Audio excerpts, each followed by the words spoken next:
Hello students, Sociology BA first year, first paper. Today our topic is समाज सामाजिक संबंधों की व्यवस्था है. Society is a system of social relationship. Okay, society is a system of social relationship. देखिए, समाज की सभी परिभाषाओं को समझने से यह स्पष्ट हो जाता है कि समाज सामाजिक संबंधों की व्यवस्था अथवा सामाजिक संबंधों का एक जाल है. मैकाइवर के इस कथन को समझने से ही यह स्पष्ट हो सकता है. ओके, तो समाज की सभी परिभाषाओं को समझने से यह स्पष्ट होता है कि समाज सामाजिक संबंधों की व्यवस्था अथवा सामाजिक संबंधों का जाल है. क्या है समाज? सामाजिक संबंधों की व्यवस्था है और सामाजिक संबंधों का एक जाल है. मैकाइवर के इस कथन को समझने से ही यह स्पष्ट हो सकता है. ओके, फर्स्ट है सामाजिक संबंध का अर्थ. फर्स्ट पॉइंट क्या है हमारा? सामाजिक संबंध का अर्थ. देखिए, समाजशास्त्रीय अर्थ में सामाजिक संबंधों का तात्पर्य उन संबंधों से होता है जो व्यक्तियों द्वारा जागरूकता की दशा में स्थापित किए जाते हैं. लेकिन ऐसे संबंध में किसी तरह की जागरूकता अथवा चेतना न होने के कारण इसे सामाजिक संबंध नहीं कहा जा सकता. तो समाजशास्त्रीय अर्थ में सामाजिक संबंधों का तात्पर्य उन संबंधों से है जो व्यक्तियों द्वारा जागरूकता की दशा में स्थापित किए जाते हैं. लेकिन ऐसे संबंध में किसी तरह की भी जागरूकता अथवा चेतना न होने के कारण इसे सामाजिक संबंध नहीं कहा जा सकता. ओके, अब नेक्स्ट है आपका दूसरी ओर विभिन्न समूह में व्यक्ति जब एक दूसरे के संपर्क में आते हैं तब वे उद्देश्यपूर्ण रूप से अपनी आवश्यकताओं को पूरा करने के लिए विभिन्न प्रकार के संबंध स्थापित करते हैं. यह संबंध भी पूरी तरह से स्वतंत्र अथवा मनमाने नहीं होते हैं, बल्कि एक विशेष संस्कृति से संबंधित कुछ नियमों में बंधे रहते हैं. यह नियम अनेक रीतियों, अधिकार, व्यवस्था तथा नियंत्रण के साधनों के रूप में होते हैं. इस प्रकार सामाजिक तथा सांस्कृतिक नियमों के प्रभाव से विभिन्न प्रकार के संबंध जब एक व्यवस्था में बंध जाते हैं तब इसी व्यवस्था को हम समाज कहते हैं. ओके, सेकंड पॉइंट है आपका सामाजिक संबंध स्थापित करने के कारण. ओके, सामाजिक संबंध स्थापित करने के कारण. प्रत्येक व्यक्ति एक सामाजिक प्राणी है. प्रत्येक व्यक्ति एक सामाजिक प्राणी है. Every person is a social animal. Okay, यही दशा सामाजिक संबंधों की स्थापना का सर्वप्रमुख और मूल कारण है. इसके पश्चात भी अनेक अन्य दशाएं व्यक्ति को सामाजिक संबंध स्थापित करने की प्रेरणा देती हैं. प्रत्येक व्यक्ति क्या है? एक सामाजिक प्राणी है. यही दशा सामाजिक संबंधों की स्थापना का सर्वप्रमुख और मूल कारण है.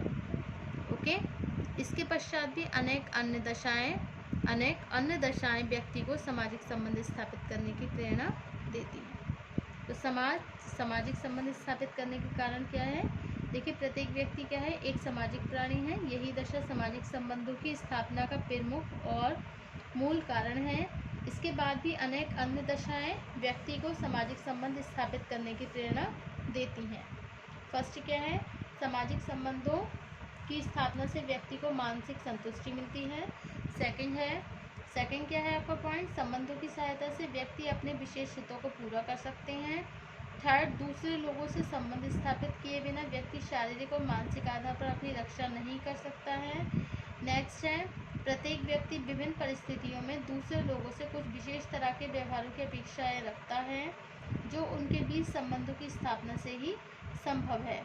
यह सभी आवश्यकताएं इस प्रकार की हैं कि इनके बिना ना तो व्यक्ति सामाजिक प्राणी बन सकता है और न ही अपने व्यक्तित्व का विकास कर सकता है.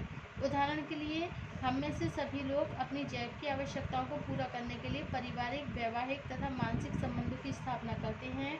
सामान्य हितों को पूरा करने के लिए बहुत से संगठन और समितियों के सदस्य बनते हैं.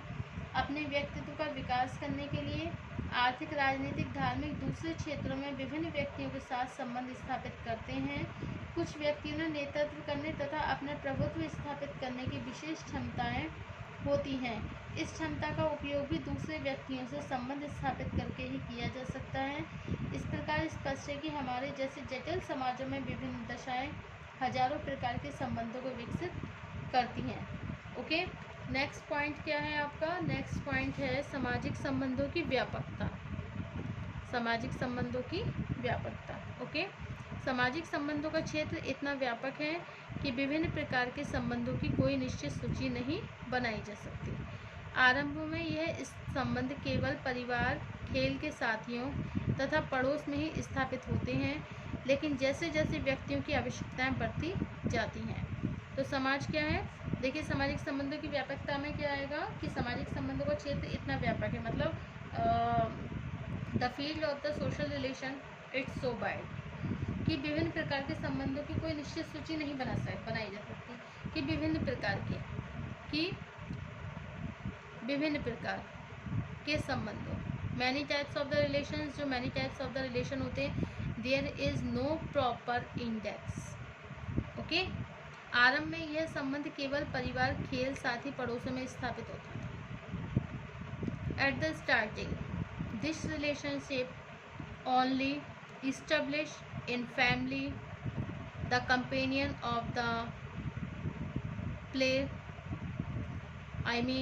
family, players and neighbors. There is the establishment of the social relationship.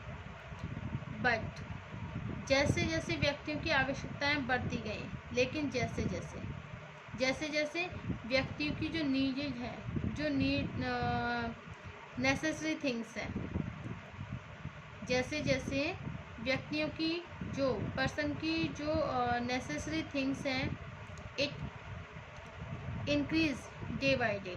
जब व्यक्तियों की आवश्यकताएं बढ़ती जाती हैं, क्या होता है? जब व्यक्ति की आवश्यकताएं बढ़ती जाती हैं, दिन पर दिन उसकी आवश्यकताएं बढ़ती जाती हैं, व्यक्तियों की आवश्यकताएं बढ़ती जाती हैं, उनके संबंधों के क्षेत्र का भी विस्तार होता जाता है। अकॉर्डिंग टू डेविस ने एक छोटे से परिवार में माता पिता, भाई बहन और दूसरे संबंधियों के बीच 15 तरह के संबंध पाए जाते हैं। उन्होंने ये कहा, यदि एक परिवार में ही सामाजिक संबंधों के बीच इतनी भिन्नता होती है तो जीवन के बहुत से क्षेत्रों में सामाजिक संबंधों के विस्तार का अनुमान लगाया जाना कठिन है। यह संबंध इसलिए और व्यापक हो जाते हैं कि एक ही संबंध कभी भी सहयोग पर आधारित होता है तो कभी संघर्ष पर, कभी इसका आधार विरोधी होता है तो कभी अनुकूलन, कभी ये संबंध प्रत्यक्ष होते हैं तो कभी अप्रत्यक्ष। ओके, अब नेक्स्ट पॉइंट है आपका सामाजिक संबंधों में परिवर्तनशीलता। सामाजिक संबंधों में परिवर्तनशीलता।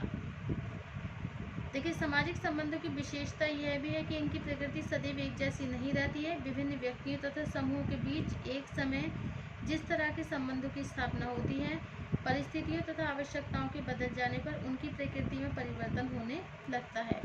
मैकइवर ने स्पष्ट किया है कि नियंत्रण की व्यवस्था जैसे कानून, लोकाचार, प्रथाओं में परिवर्तन होने अथवा प्रभुत्व का रूप बदलने से भी सामाजिक संबंध बदलने लगते हैं। ओके, तो सामाजिक संबंधों में परिवर्तनशीलता, सामाजिक संबंधों की विशेषता ये है कि इनकी प्रकृति सदैव एक जैसी नहीं रहती है। विभिन्न व्यक्तियों तथा समूहों के बीच एक समय में जिस तरह के संबंधों की स्थापना होती है, परिस्थितियों तथा आवश्यकताओं के बदल जाने पर उनकी प्रकृति में परिवर्तन होने लगता है। ओके, नेक्स्ट पॉइंट है सामाजिक संबंधों में व्यवस्था। क्या है? सामाजिक संबंधों में व्यवस्था। विभिन्न दशाओं में व्यक्ति जिन बहुत से संबंधों की स्थापना करते हैं, विभिन्न दशाओं में व्यक्ति जिन बहुत से संबंधों की स्थापना करते हैं, वे मनमाने अथवा निरकुश नहीं होते हैं। किसी भी संबंध की स्थापना करते समय व्यक्ति को अपने अधिकार तथा कर्तव्यों का ध्यान रखना पड़ता है। तो क्या करना पड़ता है? उसे ध्यान रखना पड़ता है और बिल्कुल ध्यान भी रखना पड़ता है। और क्या होता है? अनेक परंपराएं, प्रथाएं, लोकाचार, सांस्कृतिक नियम व्यक्ति को न केवल विशेष ढंग से प्रत्येक संबंध स्थापित करने का निर्देश देते हैं, बल्कि ऐसे संबंधों को स्थापित करने से भी रोकते हैं जिन्हें सांस्कृतिक नियमों के प्रति समझा जाता है। जो व्यक्ति सामाजिक मूल्यों का उल्लंघन करके संबंधों की स्थापना करना चाहते हैं, उन्हें नियंत्रण की एक व्यवस्था के द्वारा निर्धारित दंड दिया जाता है तथा सामाजिक मूल्यों का पालन करने वाले लोगों को तरह तरह की प्रेरणाएं और सामाजिक पुरस्कार भी दिए जाते हैं। इसके फलस्वरूप सभी सामाजिक संबंध एक व्यवस्था में बंध जाते हैं और इसी व्यवस्था को हम समाज कहते हैं और इसी व्यवस्था को हम क्या कहते हैं? समाज कहते हैं। अब नेक्स्ट है आपका समाज व्यक्तियों का समूह क्यों नहीं है? ओके, अब नेक्स्ट है आपका समाज व्यक्तियों का समूह क्यों नहीं है। तो देखिए, जब हम समाज को सामाजिक संबंधों की व्यवस्था कहते हैं तब इस संबंध में ये प्रश्न पैदा होता है कि समाज को व्यक्तियों का समूह क्यों नहीं माना जाता। वास्तव में एक जैविक प्राणी के रूप में सभी व्यक्ति एक दूसरे के समान हैं। केवल सामाजिक संबंधों के द्वारा ही व्यक्ति एक परिवर्तनशील सामाजिक प्राणी बनता है। इसका तात्पर्य है कि सामाजिक ढांचे को हम व्यक्ति के आधार पर नहीं बल्कि सामाजिक संबंधों के आधार पर ही स्पष्ट कर सकते हैं।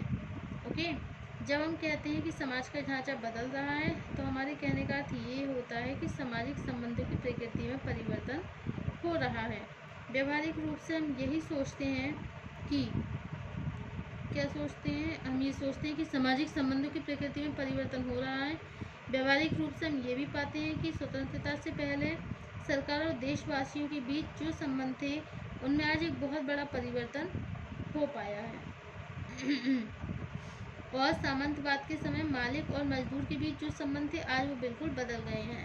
50 साल पहले माता पिता बच्चों के बीच, अध्यापक और शिष्यों के बीच जो संबंध थे वो भी नहीं है आज। इसी तरह आर्थिक, राजनीतिक, सांस्कृतिक क्षेत्र में संबंधों की प्रकृति में एक बड़ा परिवर्तन देखने को मिलता है। इससे स्पष्ट है, सामाजिक ढांचे में होने वाले परिवर्तनों का विवेचन व्यक्ति के आधार पर नहीं बल्कि सामाजिक संबंध में होने वाले परिवर्तन के आधार पर ही की जा सकती है। यही कारण है समाज को व्यक्तियों का समूह न मानकर सामाजिक संबंधों की एक व्यवस्था के रूप में परिभाषित किया जाता है। So this is the social is a system of social relationship. Okay, first, सामाजिक संबंध का अर्थ, सामाजिक संबंध स्थापित करने के कारण, सामाजिक संबंधों की व्यापकता, सामाजिक संबंधों में परिवर्तनशीलता, सामाजिक संबंधों में व्यवस्था एंड नेक्स्ट एंड लास्ट, सामाजिक व्यक्तियों का समूह क्यों नहीं है। Okay, thank you.